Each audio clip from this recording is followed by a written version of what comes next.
before we get started really with the interview, I'd love to show a short video clip on the Serbia Creates. So let's play this clip.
Serbia Creates. So, Anna, what is this Serbia Creates initiative? Well, it's a new platform for promoting Serbia. I think externally, but also internally. You know, when I looked at how Serbia was promoted in the past, it was always, you know, it was nice things, like, but it was, I think, too conservative. It was mostly about food or you know, sometimes, you know, agriculture, you know, village tourism, churches, monasteries, and I actually think Serbia is something different. You know, I think that Serbia is actually a country of very creative, very talented people. You know, innovators, very resourceful people, great artists. You know, we have so much more to offer to the world.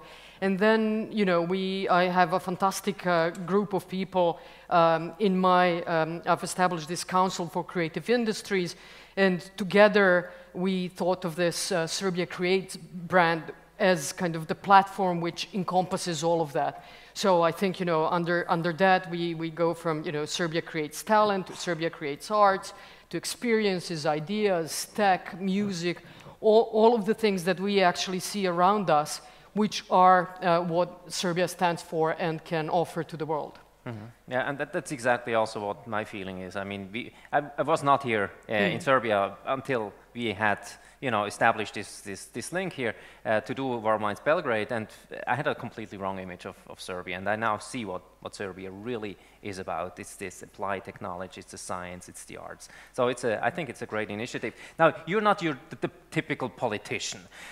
You're more of a technocrat, you're more of a, you don't seem to be somebody who ever aspired to become prime minister. Is that about right?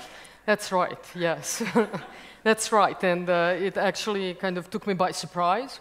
But I agreed, you know, I accepted the invitation in 2016 by, at the time, Prime Minister Aleksandar Vučić to join the government as the Minister of Public Administration and Local Government, and those who are not from Serbia, also those who are from Serbia. Actually, the ministry was, you know, it's even kind of you know, it's the name of the ministry is difficult. So whenever I went, for example, with the Serbian Chamber of Commerce, my good friend Marko Čadić abroad to meet with investor, he would always introduce me as, this is Ana Brnabić, our Minister of Public. And that, you know, so it was, but it was actually a very interesting ministry, and that's actually when I started the digitalization in the public sector, e-government as a way to establish a more efficient, more transparent government, you know, as a way also to fight corruption, and so we established this ministerial council for information technology and innovative entrepreneurship. And then I actually started also learning about this different Serbia. I was attending one conference by our NGO, Started.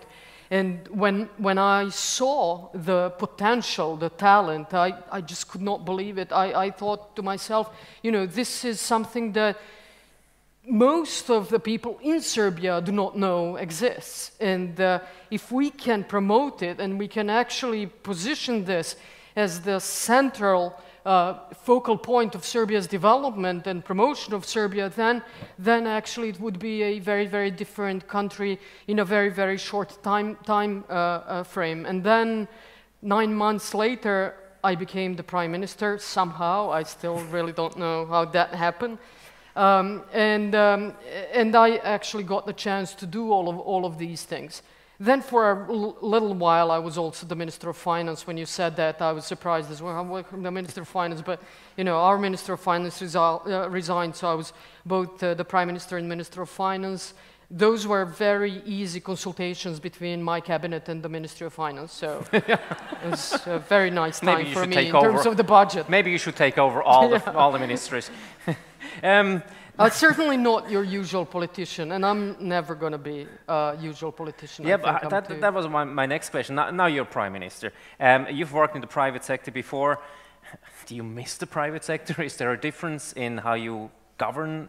Are you fighting a lot of established bureaucracies? How does that feel? All the time. All the time. It feels like pulling out teeth, basically, every single day. And it's very, very difficult. It's often very, very frustrating. But things are changing, and you know, I think you know, we have to invest. I always thought that you know, the key goal of my government is actually to start that transformation. My government is not going to finish that transformation, but if we do not start it, then Serbia will lose time. And so I think we have successfully started the transformation. The transformation is basically from kind of investment-driven economy, and mostly the economy which is driven by labor-intensive investments, to the innovation-driven economy, but also innovation-driven and knowledge-based society is what I think is really in the core of Serbia.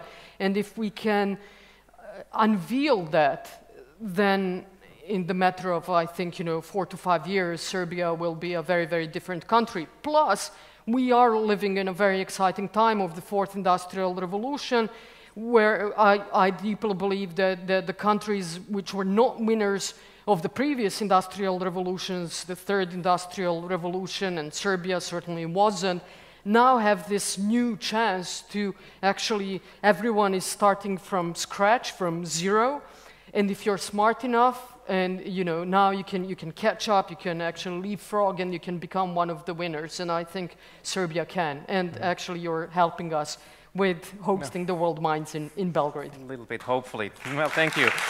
Thank you. Thank you. Now the education system in Serbia is really good. I mean, people are extremely well educated, but there's a brain drain because it's so easy to, for example, work in London or work in Zurich. For any professional, any scientist, any professional, any entrepreneur, just kind of commute down on the weekend, you know, enjoy your Serbian life, but then go back out. How will you stop that brain drain of brilliant Serbs? It's a $1 million question, and we're trying to resolve it. As again, someone coming from the private sector and being, I think, very, very pragmatic.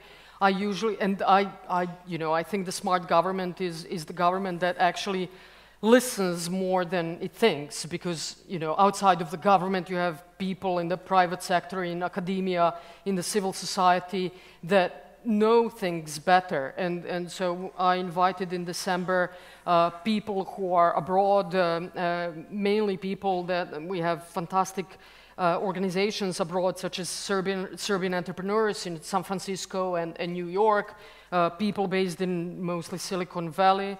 We have Serbian City Club in London. I've also sent letters to 50 top worldwide universities, to the deans, asking them if they have people from Serbia who are willing to come back for the conference to discuss about what we can do as the government to actually create an environment in which they would want to come back.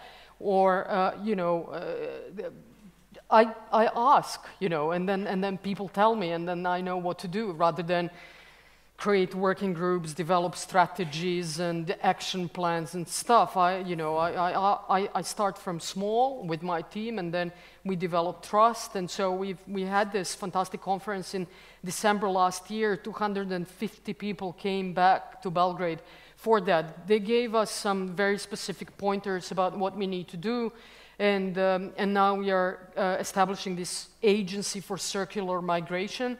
Because, I mean, it's a good thing for people in the 21st century to leave, you know, to leave the country and meet new people, learn different things, as long as they come back, and then some other leave and they come back. And, you know, I think the country becomes stronger and richer because of this. So we're not kind of stopping the brain drain, you know. We're, you know, the easiest thing would be, you know, in kind of, if you were in the 18th century, to close the borders and then everyone stays. But, you know, it's, you know, but you want people to leave, but you also want them to come back. But, you know, we also invest a lot in education. We invest about 100 million euros in creating science and building science and tech parks, investing in now science fund, innovation fund, basically creating an environment in which people will want to stay. And I'm also proud that in the early April, Serbia has actually became only the 23rd full-fledged member of CERN in Geneva. And that's a big sign for our innovators and our science community. And people in our universities, like and institutes like Institute of Physics or Vinča or our universities now have a chance. They would want to stay in our universities because they can actually participate in these cutting-edge scientific projects, more so than in some other countries that are EU member states that are not fully fledged members of CERN. So I believe that step by step, you know, we are going to try and resolve this problem. It's not brain drain. We want to actually, you know, turn it into brain circulation. Mm-hmm. We have many people actually from the, you know, from this startup community. Some of, you know, the best of them who went abroad and thankfully came back, and I would like to, many of them are here with us today. I would like to thank them, and again, they are also advising us on what do we need to do in order to actually create a country in which people will want to stay in. It's true. I mean, when my team and I, we go and see labs and visit labs around the world, we always meet Serbs. I mean, they're everywhere in these top labs. You just have to somehow bring them back. Yeah. One last question, a personal one. Your partner gave birth to a boy, I think 3 months ago, or is that true? A little bit over 3 months ago. A little bit over 3 months. So you became a parent while being prime minister. How has that changed the way you work and think and sleep? I was two things. Firstly, I had to learn very quickly to function on a lot less sleep. I'm still getting used to it, so it's tough. Secondly, I told my team for the first time I was late for one meeting. Fortunately, it was internal meeting with my team, and I apologized and I told them, listen, I never ever thought that one person can be so happy when someone burps. as I am right now, like, especially in the middle of the night, you know, when the little one eats and then he needs to burp, and then I can go back to sleep. So, you know, and so it changes your life completely, but it also changes my perspective. It changed my perspective about thinking about what we are doing today to leave a better world for the generations to come. And actually, you know, those generations are already here. But what are we doing to create a world that is, and for me, my 3 pillars are the world that is more free, more fair, and more fun.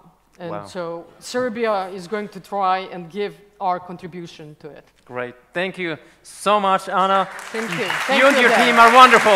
Anna Brnabić. Thank you so much. Wonderful. Thank you. Thank you Thank you so much.